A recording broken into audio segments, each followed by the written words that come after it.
de nuestras instituciones. Pronto. Acabó. Gracias. Perfecto. Un aplauso, por favor, para Roberto y Paola. Ahora vamos al segundo tema, y el segundo tema son lecciones aprendidas, acciones y lecciones aprendidas en la implementación. Para ello, pues nos va a acompañar Camila Salas en la primera intervención, y posteriormente pues tenemos a Ricardo Suárez. Adelante, Camila, por favor. Bueno, muchas gracias. Buenas tardes con todos y todas. Desde la experiencia de Cáritas Ecuador con la implementación de programas de transferencias monetarias, les voy a presentar como los 4 puntos más principales por los cuales consideramos cuáles han sido las acciones que nos han permitido ser más flexibles con nuestros programas, cómo nos vamos adaptando a las necesidades y a los contextos. Primero, desde la adaptación de los contextos, desde el año 2022, Cáritas Ecuador empezó con esta nueva forma de entregar asistencia, de dejar la asistencia tradicional, tal vez de una asistencia en especie, de un kit, y transformarse hacia esta visión de poder entregar asistencia a través de efectivo, a través de cupones, que son nuestras modalidades.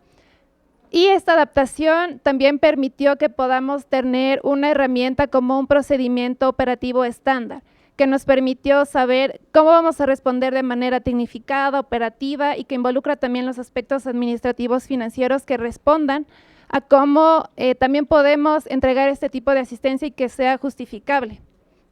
Entonces, este procedimiento, si bien está estandarizado y nos ha permitido responder a diferentes situaciones como crisis migratorias, actualmente las familias están siendo afectadas por desplazamiento, por la crisis de violencia, y también hemos podido responder a emergencias y desastres. Entonces, dependiendo mucho de los contextos, nosotros hemos podido intervenir, y esta metodología que se ha desarrollado ha podido que, dependiendo del contexto, sea una inundación, un sismo, el tema del desplazamiento que les comento, podamos ajustar los procedimientos y garantizar que todas las personas afectadas puedan formar parte de los programas. Y la adaptación de estos contextos también significa que nos vamos a adaptar a las necesidades que vamos a identificar en las comunidades, sean necesidades culturales, idiomáticas, necesidades específicas, si tenemos población que tiene algún tipo de discapacidad, que tiene limitación de accesos, que no tiene documentación, y esto lo vamos a saber principalmente desde los territorios, porque son ellos los que saben identificar cuáles son los perfiles de las personas que están en las comunidades. Parte también de esta adaptación es la coordinación local. Tenemos en las localidades, en los territorios, diferentes actores, sea las mismas comunidades, los gobiernos locales, otras organizaciones que están presentes. Y de esta forma, cada una puede intervenir dependiendo de los recursos, de las limitaciones que también se pueden reconocer.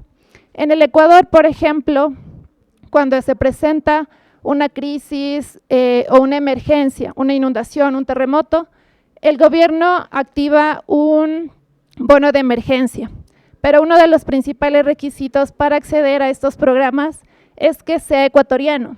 Entonces, ¿qué pasa con las comunidades que son migrantes? Desde esa articulación local, desde esa coordinación, desde los líderes comunitarios se pueden identificar cuáles son las familias que realmente no están siendo involucradas dentro del proceso de un gobierno, por ejemplo. Y dependiendo de esa coordinación, es cómo nos vamos complementando y cómo vamos brindando una mejor respuesta.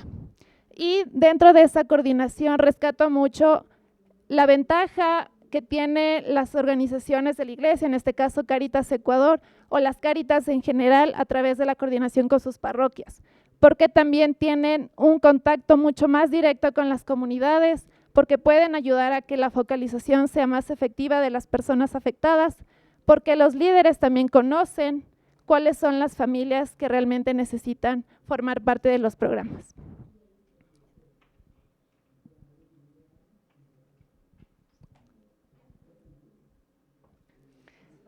Listo. Bueno, y dentro también de todas estas acciones que hemos identificado, también existen lecciones que nos dejan a nosotros como organización y dentro también de nuestros programas de transferencias. Por ejemplo, la contextualización, el necesitar adaptarse a los contextos también significa entender en dónde se va a intervenir con los programas de transferencias, porque podemos tener comunidades que son de comunidades étnicas, que no hablan en nuestro mismo idioma, tenemos diferentes relaciones de poder que también identificamos en las comunidades.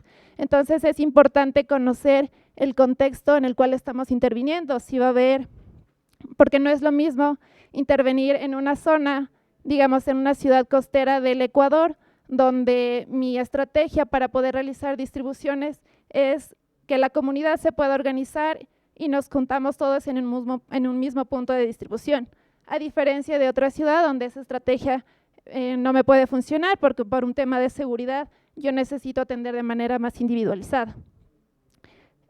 En el trabajo conjunto con proveedores de servicios financieros, también es importante tener un acercamiento muy constante con los proveedores porque al no tener nosotros un control directo sobre sus procesos, ni mucho menos queremos tenerlo tampoco, pero es importante que también puedan estar alineados a nuestros objetivos y a la forma en la que queremos que las familias accedan de forma correcta a las asistencias.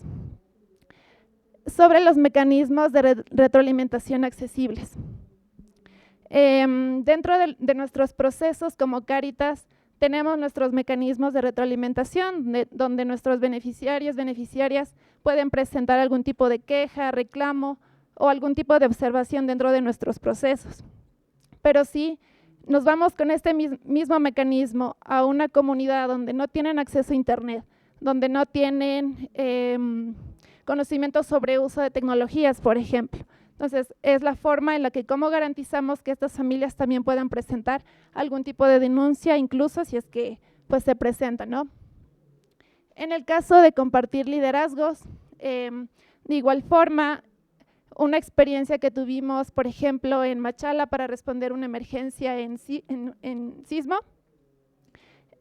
una de las líderes locales sabía en dónde podíamos identificar a las familias que fueron afectadas, porque estábamos en un punto donde fue el epicentro, digamos, de la emergencia, pero las familias ya no estaban ahí, estaban en otros espacios. Entonces eran ellas las que nos podían garantizar que nosotros realmente llegamos a las personas que lo necesitaban.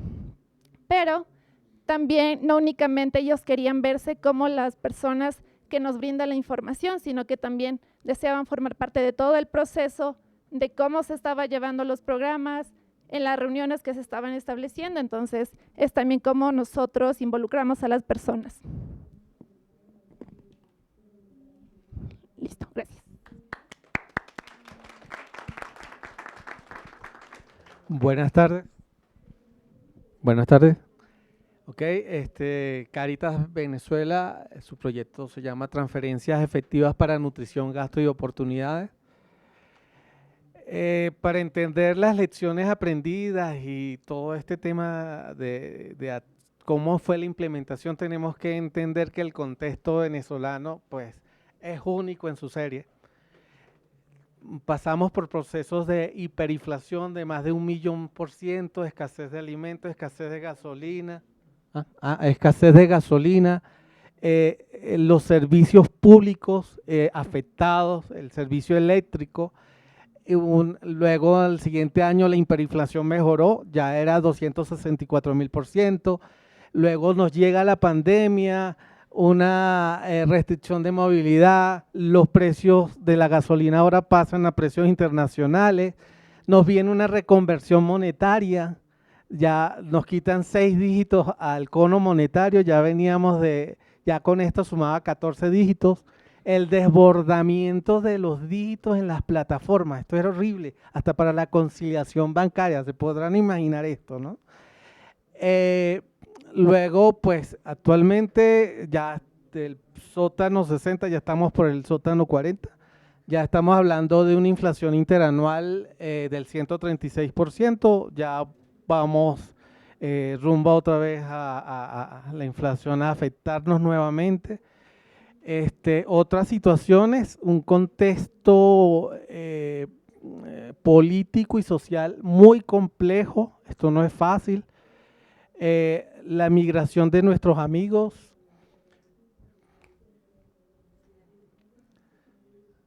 Ok, y Cáritas Venezuela desde el 2016 tenía un proyecto que se llamaba Proyecto Samán. Era un proyecto que monitoreaba y hacía seguimiento a la desnutrición de los niños de 0 a 5 años, a las mujeres embarazadas y lactantes. ¿Ok? Cuando ve y está detectando y está evidenciando que hay una crisis humanitaria en este sentido, conectamos el proyecto de transferencias monetarias a este proyecto Samán.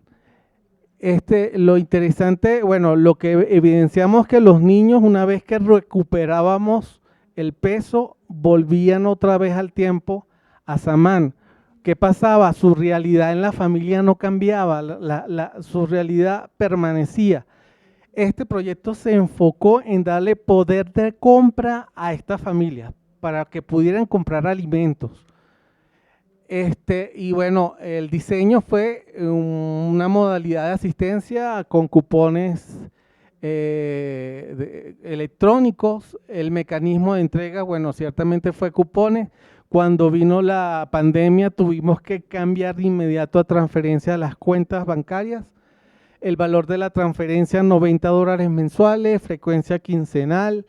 El proveedor de servicios es RedRose, es la plataforma que nosotros gestionamos la distribución de dicho dinero.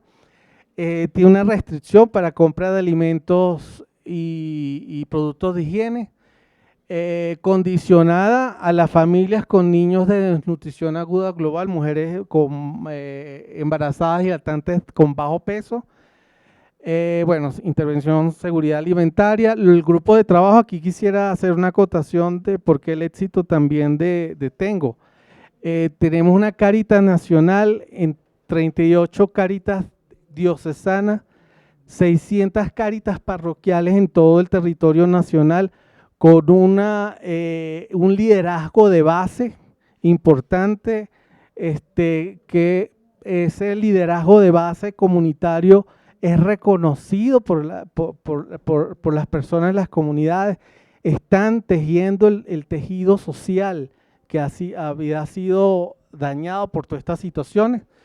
La moneda de cuenta en dólares, porque tenemos que reservar el dinero ante una crisis financiera y también el valor del dinero. La moneda de pago es en bolívares. Ok, para llegar a esto y enfrentando esta situación tan compleja, hubo un fortalecimiento de capacidades, ¿no? Aquí tuvimos el acompañamiento de nuestros hermanos de CRS y el apoyo de nuestros hermanos de Cáritas Alemania. Primero, pues en el primer cuadro podemos ver un plan de implementación enfocado bajo los principios y los fundamentos de la dirección de proyectos del PMI. ¿Okay? Luego un plan de abordaje que es un diseño de cómo vamos y estrategia de cómo vamos a identificar las principales variables, y todo esto se comparte con las diócesis y las cáritas parroquiales mediante un plan de metas por objetivo. Luego la ejecución, donde ejecutamos todas estas actividades previamente planificadas. Y bueno, y aquí pues empezamos el tema operativo. Aquí, si me permiten, empezamos a hablar de un ciclo de recarga, compra y facturación y pago. Cáritas de Venezuela, pues con todo su proceso financiero, administrativo, contable, recarga las tarjetas. Aquí tengo un ejemplo rápido. ¿Quieren poder ir viendo? Ok, recarga las tarjetas al beneficiario. Aquí hay una comunicación en red importante. Utilizamos el WhatsApp. Nos comunicamos nosotros con la Cáritas diocesana indicando que ya recargamos el saldo. Luego la Cáritas Diocesana, cada una a sus Cáritas parroquiales, y las Cáritas parroquiales le informan al beneficiario que su saldo ha sido recargado. El beneficiario va a donde el proveedor de la localidad de la Cáritas parroquial, ¿ok? Es una acción sin daño. Estamos mejorando la economía local. Aquí el vendedor, pues esto es importante, nosotros pagamos los lunes y los jueves, logramos tener un crédito a pesar de un contexto hiperinflacionario de inflación, porque ahí fue conversado con los proveedores. Estos equipos, estos celulares funcionan así no haya electricidad, no haya internet, no haya punto de pago, porque es un sistema cerrado. Esto le permitía a los beneficiarios ir en cualquier momento. Me acuerdo que Alan, cuando nos acompañó a Machiques, se sorprendió de que cuando se iba la luz, los comerciantes tenían una caja de este tamaño con la tarjeta de débito, la cédula y la clave, para cuando llegara la electricidad poder pasar todas las compras que habían hecho. Bueno, y la Cáritas parroquial, pues con el acompañamiento a estos beneficiarios, con talleres, pendientes de la calidad del proyecto, y a su vez también acompañando a los vendedores, ¿no? Y la Cáritas Diocesana, pues todo este tema de estandarización y bajando pues la información. Ok, lecciones aprendidas, pues ante este contexto, este diseño fue pertinente y eficaz. Adaptación al contexto complejo. Esto fue importante porque lo demostramos cuando vino la pandemia, justo en marzo, cuando nos lanzan la restricción de movilidad por la emergencia sanitaria. Comenzábamos a implantar el proyecto. Nosotros, Dios mío, pero ponlo más fácil y vamos a comenzar ahorita y todavía tú nos vas a lanzar esto. Bueno, esa adaptación a este contexto y adaptación rápida al cambio, nos pasamos rápido a transferencias a las cuentas bancarias y tardamos 2 meses. Ya en mayo estamos implementando, a pesar de todo, a pesar de que no había gasolina, a pesar de que había restricción de movilidad, pero es que teníamos un equipo comprometido de base. Ese es el éxito. Y lo otro importante es que este proyecto es totalmente eficiente. Tú puedes escalar de manera rápida. Ya no necesitas llevar la bolsa de comida, que es otra ventaja. Ya no tomamos pastillas para el dolor de espalda. La otra lección aprendida, la transparencia y la selección de los beneficiarios fue importante, porque ya al párroco no le tocaban la puerta de por qué a él sí y a mí no. Fue muy objetivo porque los niños eran tallados y pesados. De hecho, el comité de Tengo tenía que voltearse una vez constituido formalmente a hacer un acuerdo de servicios con el equipo de Samán, porque tenían que coordinar y sus actividades planificadas tenían que de alguna forma alimentar a las de Tengo y cumplir con los tiempos establecidos. La colaboración y el trabajo en equipo, esto es fundamental. El uso de la estrategia con las tecnologías, nos hemos adueñado de RedRose, de Power BI, de Conquer. Tenemos firmado con el Banco Provincial un sistema de transferencias masivas que nos ayudaba a hacer las transferencias masivas de forma rápida. Esto es lo que nos llevó a ser más transparente. Todas nuestras actividades tenían una trazabilidad, ¿ok? Y bueno, las medidas financieras administrativas, esto también ayudó. Entramos a la mesa de cambio, que eso también nos ayuda a ser más planificados, tener un flujo de caja mensual. Mecanismos de retroalimentación y monitoreo. En las tarjetas podrán ver que tienen los canales de retroalimentación para denuncias y para reclamos ante la falla en la calidad del servicio. ¿Okay? Hemos concientizado a nuestra gente de que un reclamo es una oportunidad de mejora.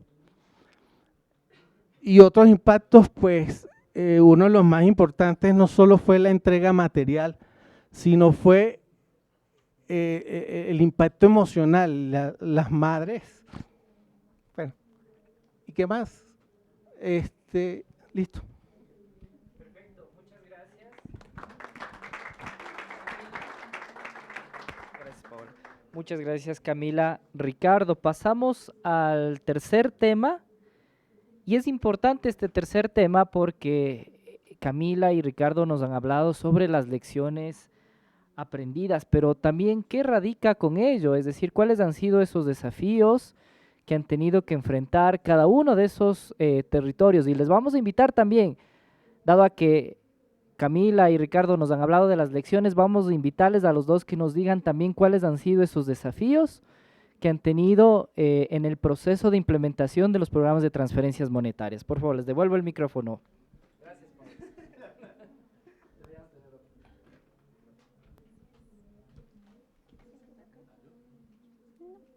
Bueno, parte de los desafíos que hemos podido identificar y que continúan siendo desafíos también en la actualidad, primero es lo del fortalecimiento local, porque necesitamos que los equipos a nivel local, que las comunidades también conozcan sobre las formas en las que se puede brindar una respuesta ante una crisis. Entonces, y esto involucra desde el diseño del programa, desde cómo lo construyo, cómo voy a monitorear los procesos, cómo realizo las distribuciones. Entonces, es importante que también se vaya haciendo una adaptación de cómo los programas de transferencias monetarias también son una alternativa eficiente a través de la asistencia en efectivo, a través de los cupones dentro de los distintos mecanismos, como también dignifica a las personas dependiendo mucho de sus necesidades. Otro desafío es la reducción de fondos para los programas de transferencias monetarias. En estos últimos meses, de acuerdo a los cambios en políticas que se han presentado, ha afectado directamente a muchas de las organizaciones con las que se coordina una respuesta. Y esta reducción ha impactado principalmente en las familias que han estado formando parte de los programas y también a la capacidad que tiene la Cáritas en este caso para brindar una respuesta. Sabemos que los recursos son limitados y más aún ahora que existe también esta reducción o ese congelamiento de los fondos para los programas. Otro desafío es la transversalización de enfoques género, cultural, étnico, etario. Los programas de transferencias monetarias, como les mencionaba, si identificamos necesidades específicas dentro de las comunidades, también es importante que a nivel técnico se pueda responder de una manera efectiva junto con los programas de transferencias cuando identifiquemos víctimas de violencia de género o sobrevivientes de violencia de género, si identificamos adolescentes no acompañados, separados, la manera en la que respondemos para no generar una acción o para mitigar riesgos. En el caso de que vayamos a entregar una asistencia en efectivo o un cupón, identificar cuáles son esos riesgos y la forma en la que vamos a intervenir. Otro desafío es el aprovechamiento de mercados locales con innovaciones en mecanismos de entrega. Uno de los principales y que está un poco relacionado con el fortalecimiento técnico local es poder llegar a los mercados locales y que los programas de transferencias también permitan dinamizar esas economías para que se consuman en los productos o cualquier tipo de servicio en los mismos mercados. Entonces, de esa forma también identificar cómo vamos a hacer que los programas de transferencias busquen mecanismos o busquemos mecanismos que sean más accesibles y más adaptados a los territorios.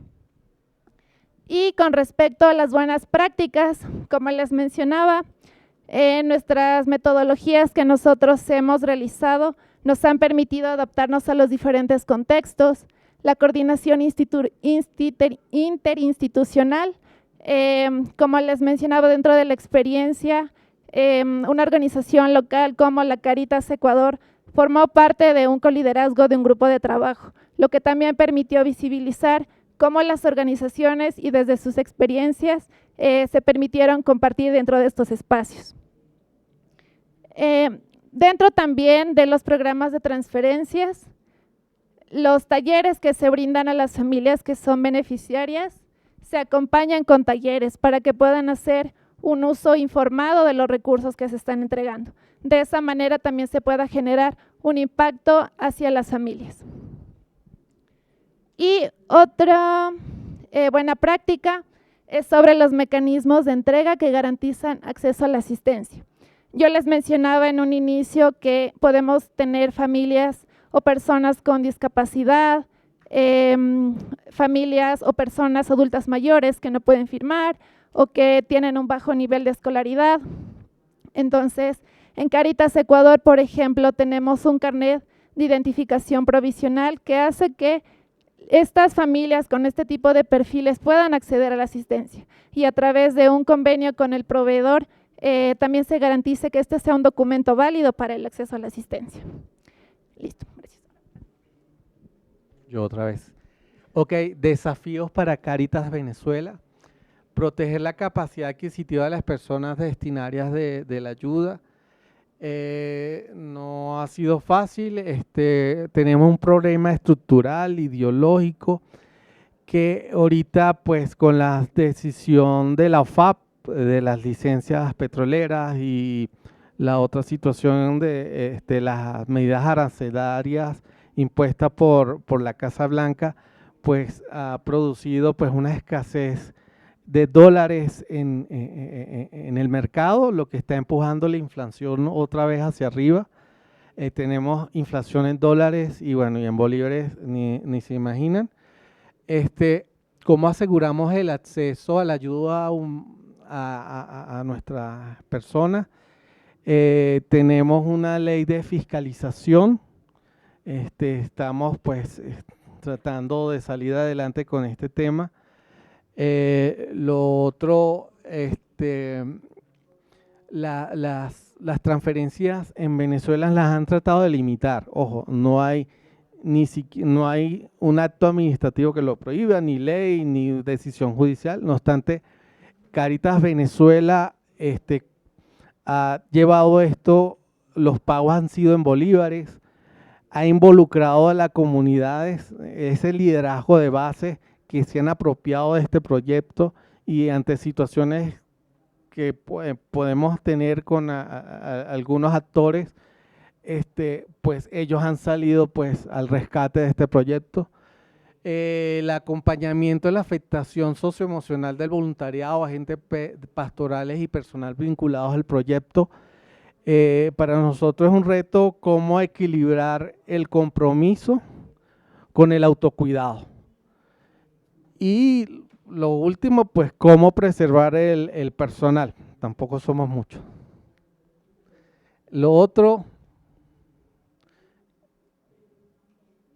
ok, buenas prácticas, demasiado.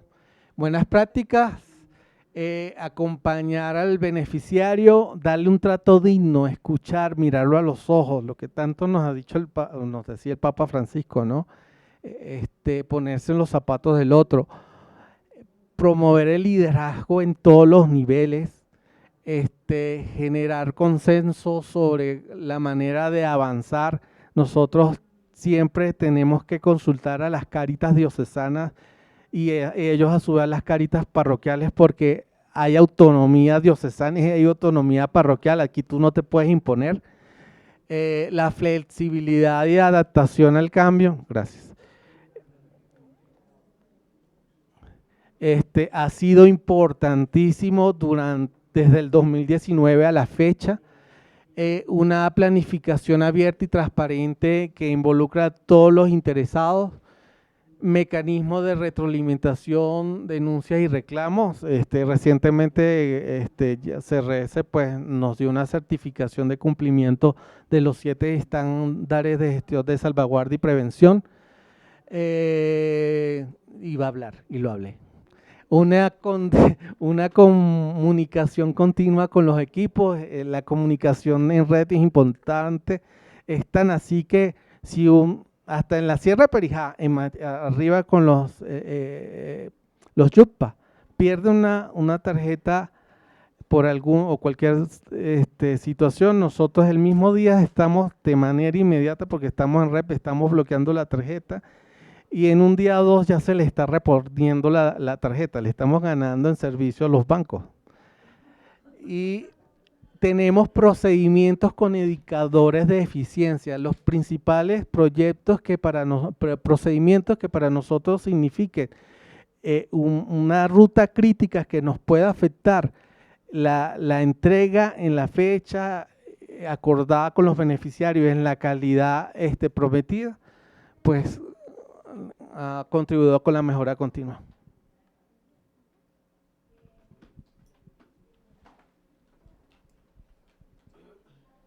Muchas gracias a los 4 panelistas, quienes han respondido a estas 3 preguntas, a estos 3 temas importantes, ¿no?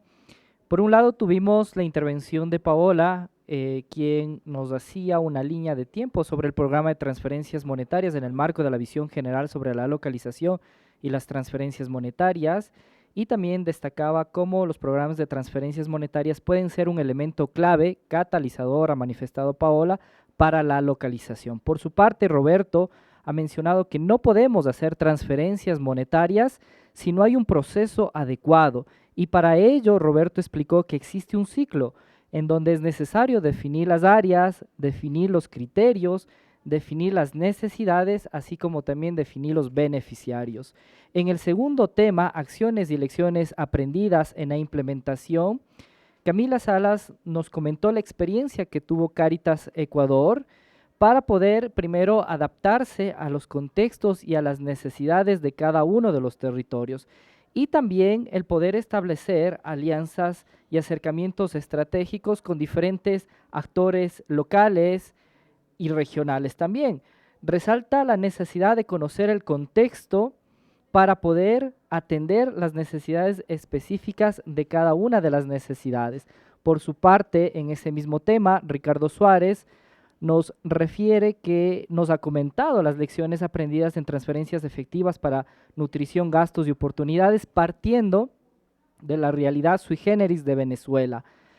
Habló sobre un tema importante que es el fortalecimiento del sistema de red de Cáritas Venezuela desde lo nacional, diocesano y parroquial a nivel comunitario y territorial.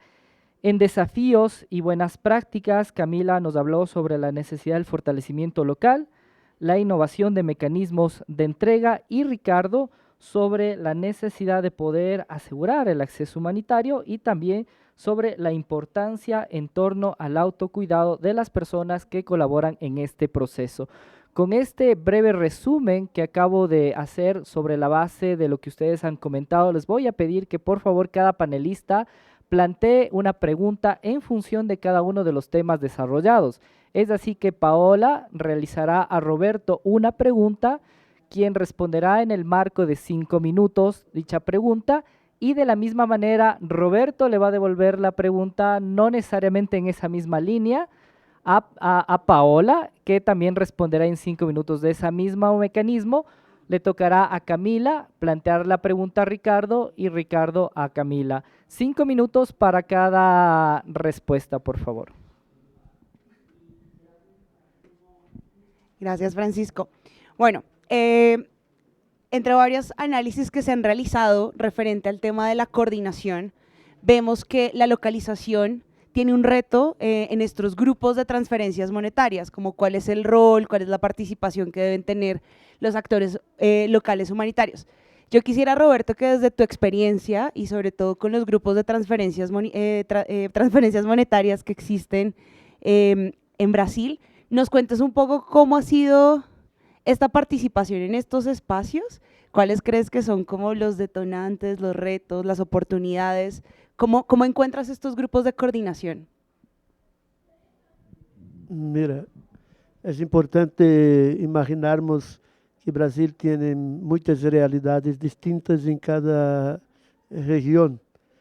La experiencia un poco más exitosa de articulación de los actores está siendo desenvolvido en Roraima, por ejemplo, que inicio de trabajo tenía aproximadamente casi 50 instituciones no gubernamentales, junto con las instituciones de gobierno y las agencias, OIM, ACNUR, Unicef. Então, se construiu um comitê, vários comitês, de abrigamento, de transferência monetária, de documentação, e isto funcionou durante muito tempo. Ahorita ainda continua, pero ainda está um pouco mais lento, então, em virtude também do esvaziamento da operação acolhida, que é do governo. Então, há agora um momento de dispersão, por exemplo. Pero o GT de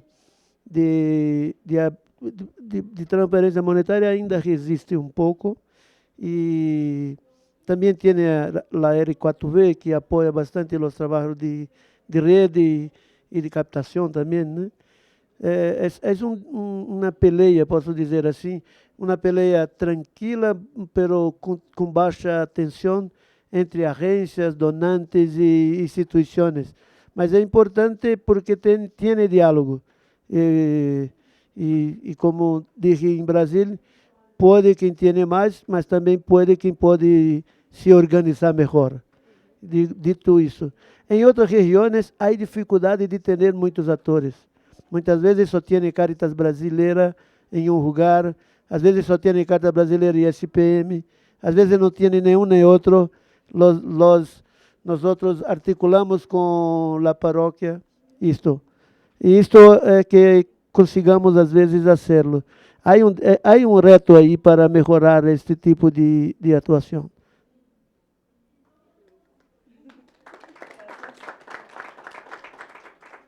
Agora, Paula, a pergunta que não quer calar.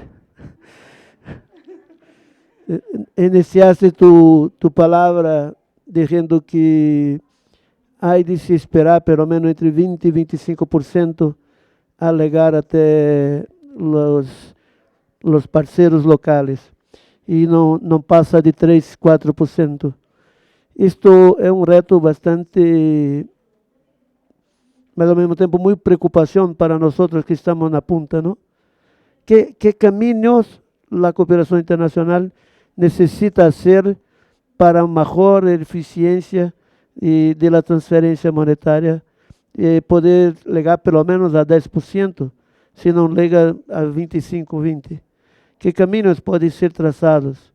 E que cambio de mentalidade precisa termos dentro dos desafios políticos macro-regionais, sul-sul, por exemplo? Minha pergunta é mais difícil. Bueno, primero que todo, yo creo que desde el engranaje de los programas de transferencias monetarias se puede apoyar en los programas, en todo el tema de localización, pero no va a garantizar que logremos una localización o que tengamos los objetivos marco de la localización.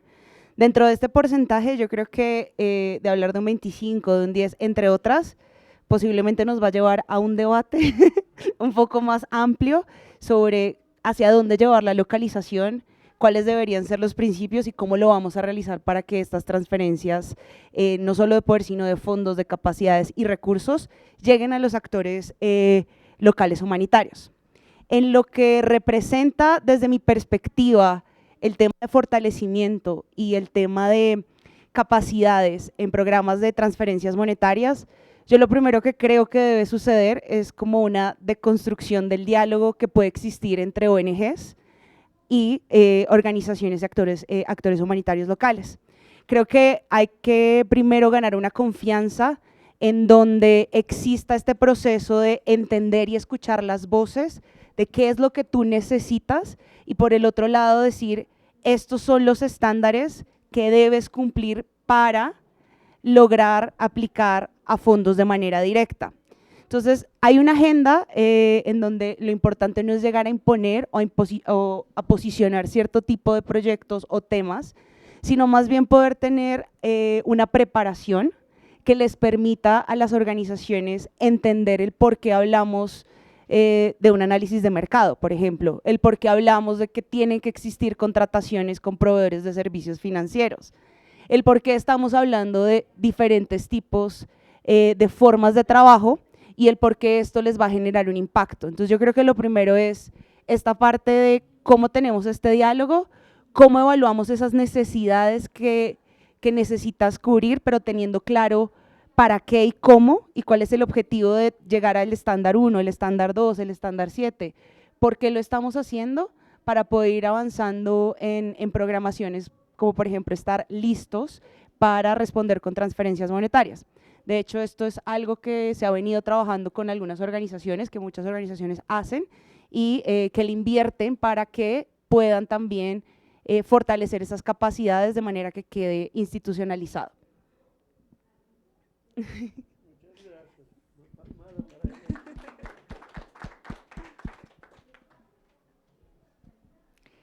Listo. Bueno, escuchamos ya la experiencia desde Cáritas Venezuela con respecto al proyecto Tengo y también desde esta visión de cómo sus programas de transferencias monetarias también están basados en los mercados. Entonces, mi pregunta es, ¿cómo ha sido el impacto de este programa para los mercados locales donde ustedes tienen el programa de Tengo? Chévere. No fue fácil, ojo, porque el proyecto de transferencias monetarias en Venezuela no se conocía. De hecho, cuando yo iba en un principio en el piloto con el padre, me llevaba el padre, la primera autoridad que era conocida, a visitar cada proveedor. A veces nos dejaban esperando hasta 1:30 porque pensaban que íbamos a pedir para la olla comunitaria.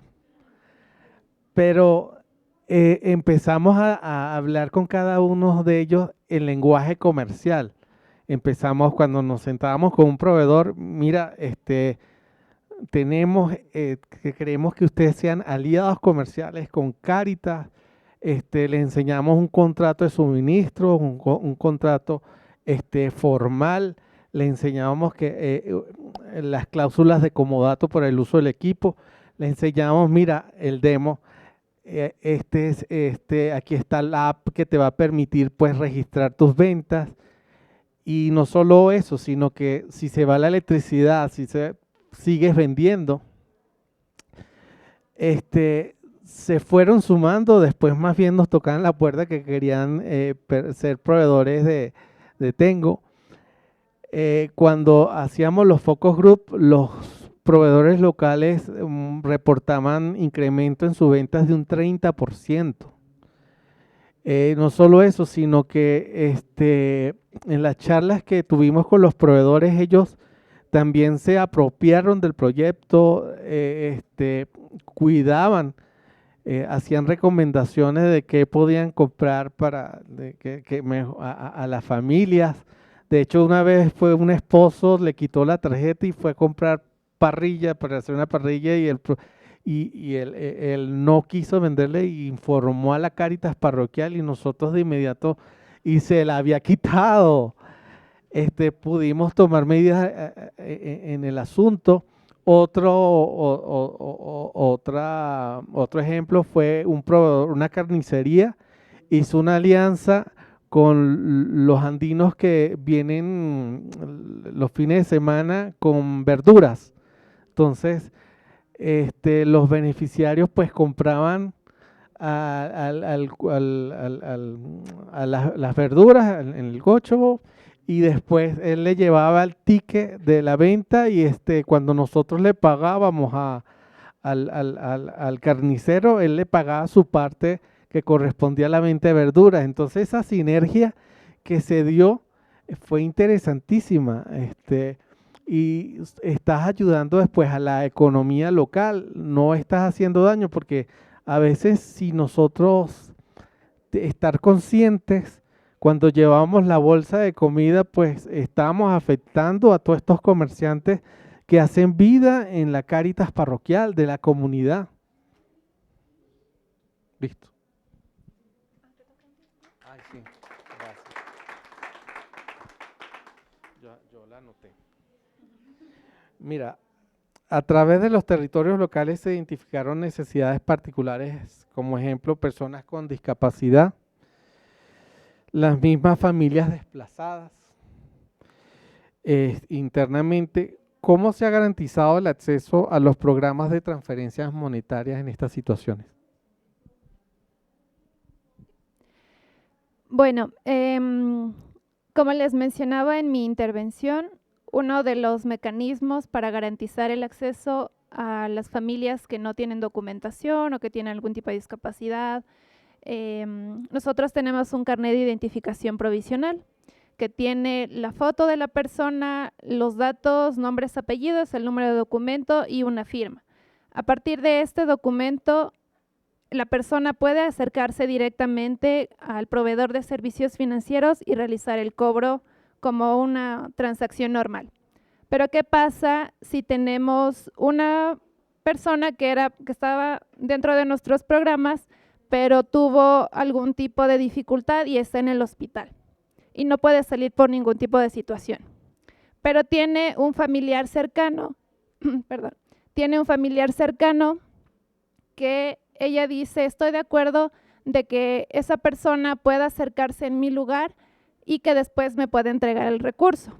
Entonces nosotros adaptamos esas necesidades también dentro de nuestros procesos. Es decir, establecimos un formato, un documento donde las 3 personas, en este caso la beneficiaria, el familiar y la técnica o el técnico que hace el acompañamiento, están de acuerdo en que la asistencia se ha recibido a través de una tercera persona, pero garantizando que el recurso después va a entregarse para que pueda solventar su necesidad, por ejemplo, de salud en ese momento.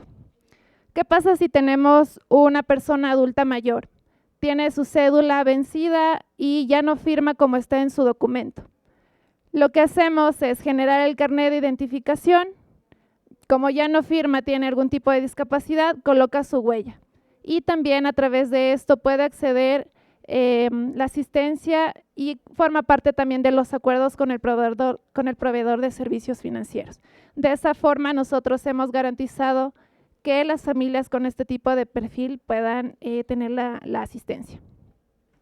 Por otro lado, también hemos identificado casos donde la familia o hubo una persona que le robaron su documento de identidad o en una emergencia, en una inundación, perdió toda su documentación.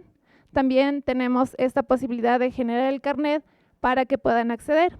También hemos tenido familias donde su documento está vencido, su documento está deteriorado, no se puede visualizar bien los datos. Entonces, de esta forma hemos podido hacerlo. En el caso de la asistencia de efectivo multipropósito. En el caso de los cupones, también hemos podido tener una respuesta rápida con nuestro proveedor cuando una tarjeta se perdió, una tarjeta fue sustraída. De esa forma bloqueamos, verificamos los saldos y hacemos que la persona pueda después acceder a los saldos restantes para que así no pierda la asistencia por este tipo de eventualidades que pues, suelen suceder, ¿no? En el caso de desplazamiento, para las familias de desplazamiento interno, nosotros hemos podido ver que muchas de estas familias se están desplazando hacia ciudades céntricas del país e incluso cuando ya se desplazan a estas ciudades, tienen que volver a hacerlo hacia otras porque son nuevamente identificados por grupos de delincuencia organizada. A través de la coordinación con las diferentes Cáritas en donde está presente el proyecto, se ha hecho este contacto y se garantiza la continuidad de la asistencia. Entonces, de esa forma las familias, por un lado, se sienten más seguras porque no tienen que volver a la ciudad donde iniciaron su proceso de entrega de asistencia, sino que más bien se coordina para que puedan terminarla e incluso poder solventar otras necesidades que surgen a raíz de de un nuevo desplazamiento, por ejemplo. Gracias. Gostaria de saludar a todos que nos assistem de outros países. Muita gente está mandando mensagem que está gostando muito de nosso seminário, de nosso congresso. Um abraço a todos os países, as copartes que estão com nós. Okay, muchas gracias, Roberto. Bien, en esta última parte ya vamos a hacer el proceso más interactivo y para ello les voy a invitar a las personas que están conectadas de manera virtual que puedan escanear el código QR para que puedan realizar las preguntas y nosotros poder ver y sistematizar las preguntas para en función de ello poder hacerles las preguntas a los panelistas. Pero vamos a dar este rato el paso, el micrófono a las personas que se encuentran aquí de manera presencial para que puedan establecer la pregunta correspondiente a cada uno de los panelistas. Bueno, no a cada uno, sino a un panelista por temas de tiempo, ¿de acuerdo? Listo, entonces, alzan la mano. Muchas gracias. Nos dices de qué organización, tu nombre y formulas la pregunta. Gracias. Bueno, Yuvari Valero, de APSI Ecuador. A ver, yo tengo una consulta, no sé si para la primera panelista o cualquiera que me pueda responder, porque hablaron de las diferentes modalidades que están manejando en las asistencias, pero cuando se trata de una asistencia direccionada a gestión de casos, ¿ok? Nosotros hemos tenido, por lo menos en lo que es el acompañamiento y la gestión de casos para niños, para protección a la infancia, tema de reunificación familiar, o en el caso de violencia de género, cuando se emplea esta asistencia para fortalecer un proceso de gestión de casos, ¿qué tipos, o sea, si tienen experiencias, qué tipos de controles han manejado para ello?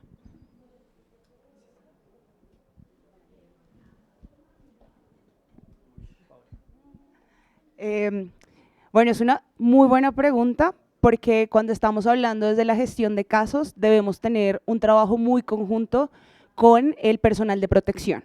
Entonces es importante que desde protección se hagan todos los análisis que se deben realizar para establecer cuál es el caso que se tiene y cuál es el procedimiento que debe darse con cada una de las participantes. Lo que he visto o lo que hemos realizado en algunos casos principalmente es este trabajo conjunto en donde se inicia desde esta gestión de casos el análisis, se empieza a revisar cuáles son las vulnerabilidades bajo las cuales esta persona necesita una asistencia. En algunos espacios se establecen unos fondos de emergencia o se establece una transferencia que puede tener un fin.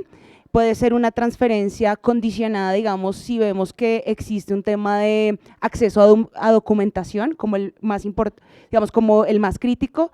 Podemos tener también transferencias que estén direccionadas hacia seguridad alimentaria, podemos tener transferencias que estén direccionadas hacia múltiples necesidades, porque también puede suceder, y allí la clave para ese diseño es lograr entender cuál es el monto que vamos a dar. Entonces necesitamos entender cómo funciona el mercado, cuáles son los precios a los cuales nuestros participantes están pagando, entonces entenderlo de esta manera, ver si existe una brecha, cuánto pueden cubrir ellos sin recurrir a cualquier tipo de actividades, pero mi gran recomendación, sobre todo para este tipo de iniciativas, es que nunca se deje de lado al equipo de protección.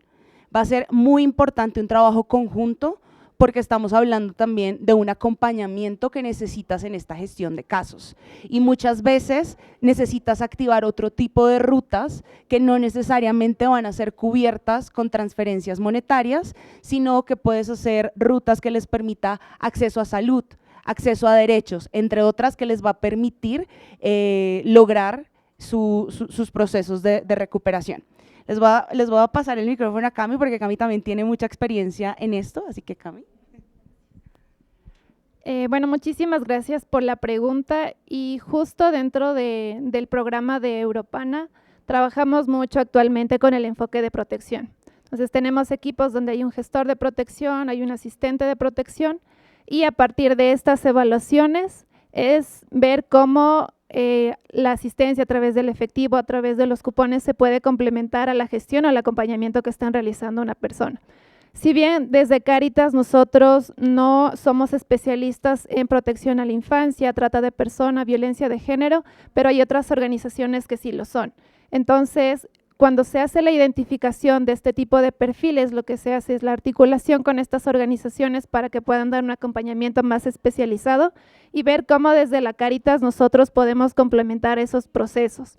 Por ejemplo, si puedo identificar a alguna persona que está siendo víctima o ha sido víctima de trata de personas, dirijo la organización y vemos cómo mitigar el riesgo de que la persona pueda volver a ese tipo de situación o para reducir algún otro tipo de riesgo que se identifique dentro del proceso.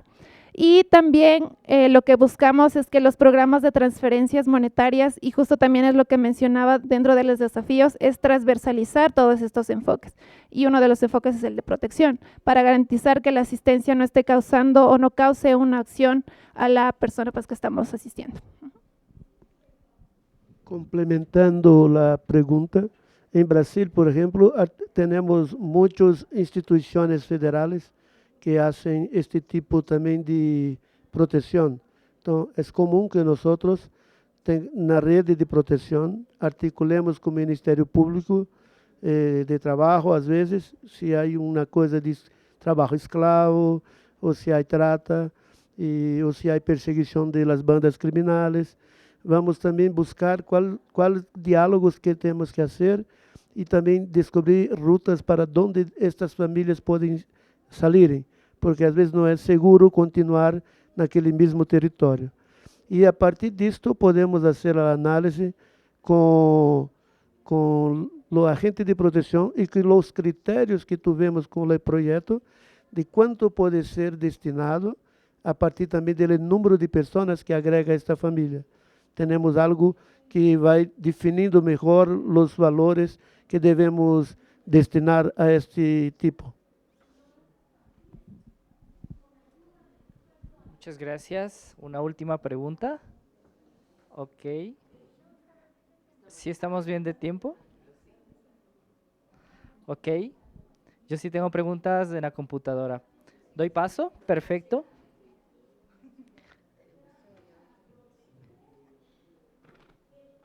Permítame.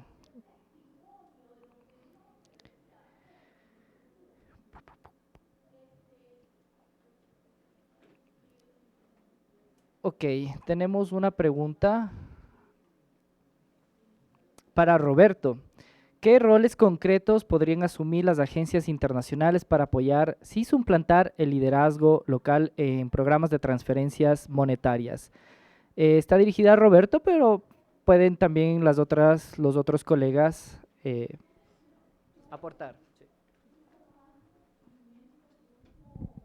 Este é um debate que não sei se termina hoje. As agências têm um norte político que muitas vezes não compreendamos muito.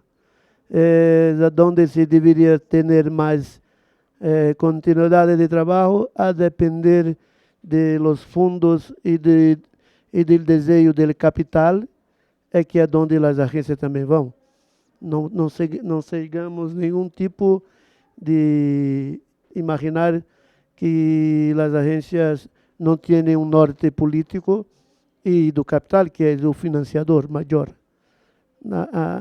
Además, vemos o que está ocorrendo agora com os fundos dos Estados Unidos, não? E também nós, já no encontro que tivemos recentemente em Riohacha, também falamos sobre a avaliação sobre os processos de fundos das agências, o que ocorre hoje com muita plata indo para financiar a guerra e depois proteger os resultados da guerra, os migrantes ucranianos. Então, é importante imaginarmos que não devemos deixar de manter o diálogo com as agências, mas sabendo que as agências têm direções que muitas vezes vão de encontro àquilo que desejamos, àquilo que pensamos, né? Os governos estão se cambiando muito. Há muita xenofobia a migrante e refugiado em todo o mundo, não só na América do Sul, na América Latina e Caribe, mas também na Europa, na Ásia. Então, é algo ainda nebuloso a fazer qualquer tipo de afirmação, mas uma coisa importante para nós é manter as lanternas acesas e continuar peleando num sentido bueno de estar buscando o melhor para que se tenha e continue se ter transferências monetárias porque há de se lograr muito êxito quando ocorre bem, porque transforma as vidas, reconecta as famílias, e isto é o que é mais importante para nós outros.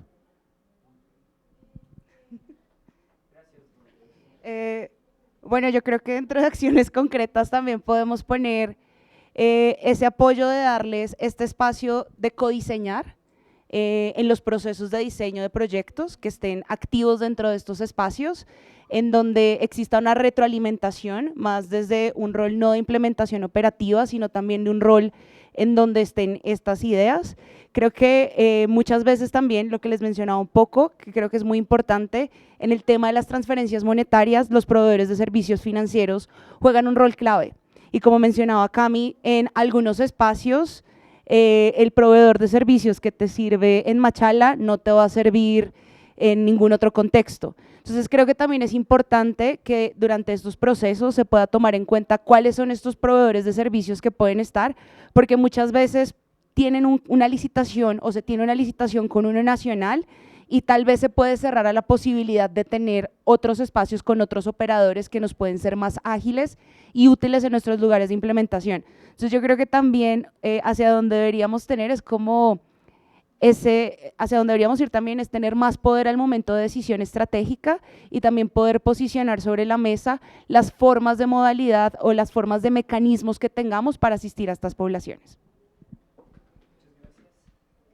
Tenemos una pregunta para Ricardo. ¿Qué cambios institucionales o donantes serían necesarios para que los programas de transferencias monetarias realmente transfieran poder financiero y no solamente operativo?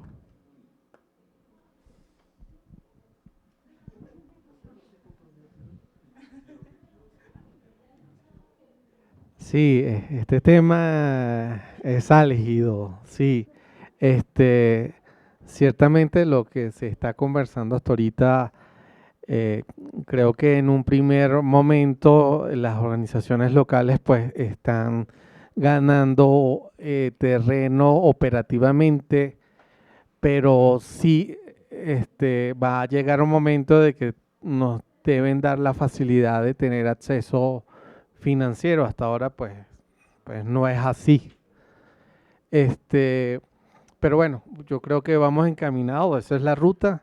Cada día pues nos estamos empoderando mucho más.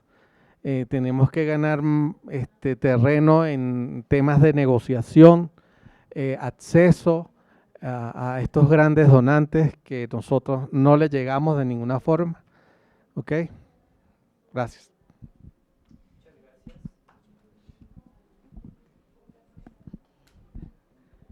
Camila, ¿cómo pueden las plataformas de coordinación facilitar este proceso de transferencias progresivas de liderazgo y fondos?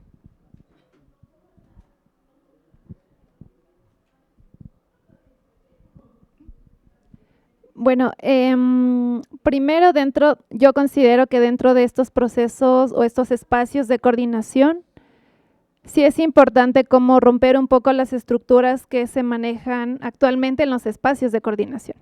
Sí, porque muchos, y dentro de la experiencia también coliderando el grupo de trabajo de transferencias del GTRM, fue como estos desafíos de que se pueda visibilizar cómo las organizaciones locales están organizándose a nivel territorial y cómo esas experiencias se pueden elevar hacia los niveles, digamos, más superiores y no al revés, no como estas estructuras a nivel internacional o de las organizaciones internacionales tienen ya establecidos sistemas de cómo se entrega asistencia, de cómo se coordina y más bien de ver cómo es la respuesta desde las organizaciones de base y también porque hay muchas experiencias buenas de cómo las organizaciones a nivel local también reducen de cierta forma la duplicidad de la asistencia, por ejemplo, y cómo también favorecen la complementariedad de la misma.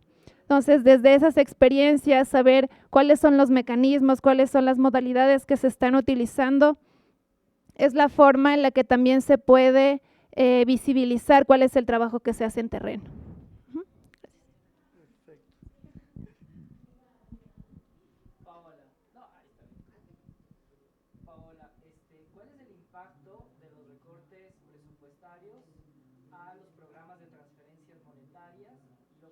inversión en la región de las Américas, más principalmente para los países de Latinoamérica?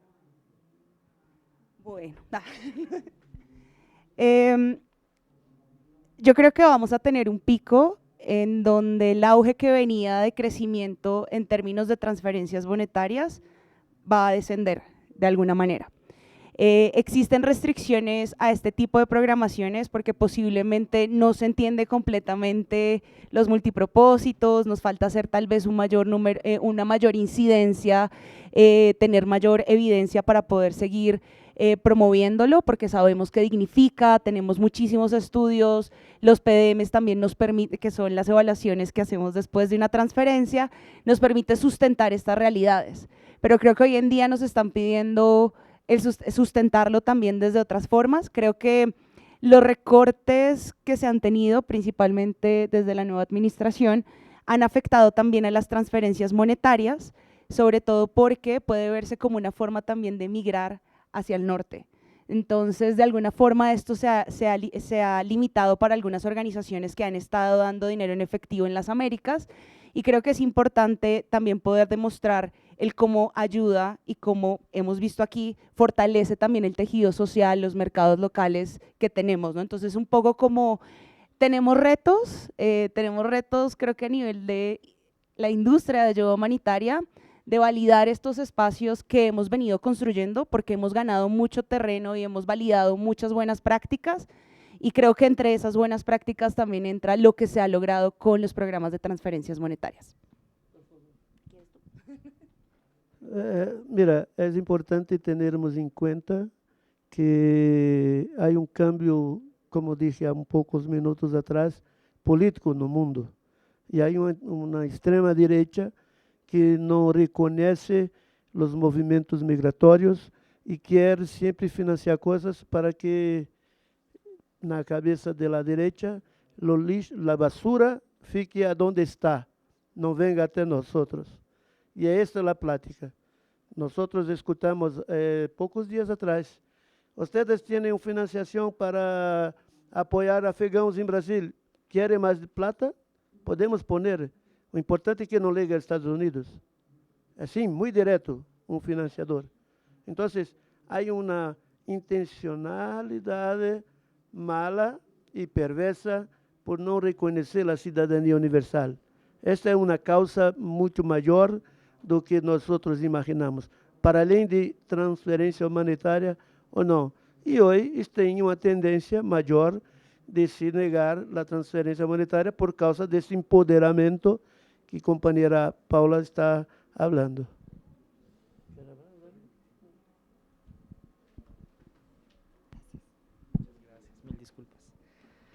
Muchas gracias por las preguntas que han hecho tanto las personas que han estado conectadas de manera virtual como aquellos que han estado aquí de manera presencial, y también pues por las respuestas de nuestros panelistas. Hablar de transferencias monetarias en clave de la localización es reconocer que la ayuda humanitaria no solo debe ser rápida y eficiente, sino también profundamente conectada con las realidades locales. Las experiencias que escuchamos hoy nos recuerdan que cuando fortalecemos a los actores locales y confiamos en las capacidades comunitarias, la ayuda se transforma en un verdadero motor de dignidad, autonomía y sostenibilidad. Ha sido para mí un gusto poder moderar este espacio. Soy Francisco Ibarra, docente universitario de la Universidad UTE en Ecuador, oficial de acceso para Cáritas Ecuador. Gracias nuevamente. Les invito a continuar con los demás temas, no sin antes darle el micrófono a la presentadora oficial de este evento. Muchas gracias.